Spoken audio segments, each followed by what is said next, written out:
करून करून भागला आणि देव पूजाला लागला अशी गत ह्या मोडद्याची।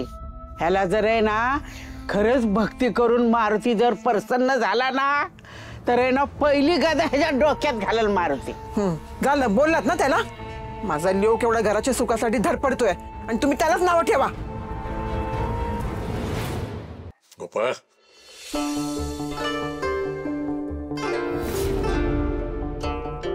किती करशील रे आमच्यासाठी आणि एवढं का करतोय या घरासाठी? 20 वर्ष घरापासून लांब होतो, तुमच्या सगळ्यांच्या प्रेमापासून लांब होतो। मला हे घर पाहिजे, या घरातला आनंद पाहिजे, या घरात सुख समृद्धी पाहिजे। अरे पोरा तू नको काळजी करू, तुझा यो बाप तुझ्या पाठीशी आहे आणि मी बघतो ना आपल्या वाड्याकडे कोणाची वाट नजर पडते ती। मी आहे, काळजी करू नको तू।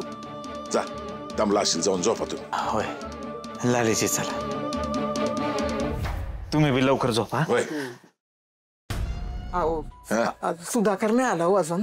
त्याचं काय असेल कुठेतरी दारूच्या कुत्त्यावर दारू ढोसत, जाऊ देत। हे असले पोरं घरात असले काय नसले काय, चला जाऊन झोपा। अहो असं काय करताय? जा झोपा, चला झोप ग म्हातारे। तू जा।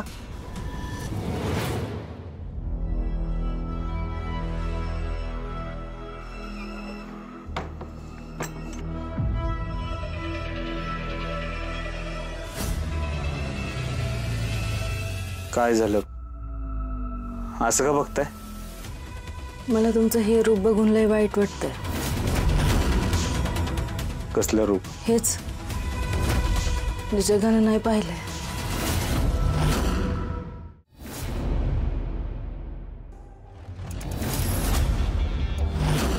काय काय बोलता तुम्ही? काय माझं चुकलं, मी ना तुमच्याबद्दल लय लय चुकीचा विचार करत होते। म्हणजे कसं सांगू तुम्हाला, हे गावात जे काही घडतंय त्यामुळे तुम्हाला काहीतरी होईल, तुम्ही माझ्यापासून लांब जाल, मला सोडून निघून जाल, अशी काहीतरी भीती वाटत राहते। हाय का लालीजी, कशाला तुम्ही असल्या छोट्या छोट्या गोष्टींचा विचार करता बरं?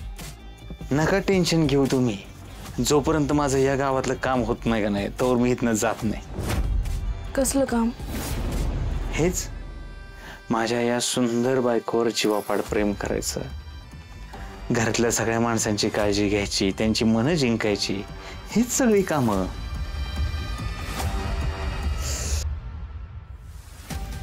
काय झालंय?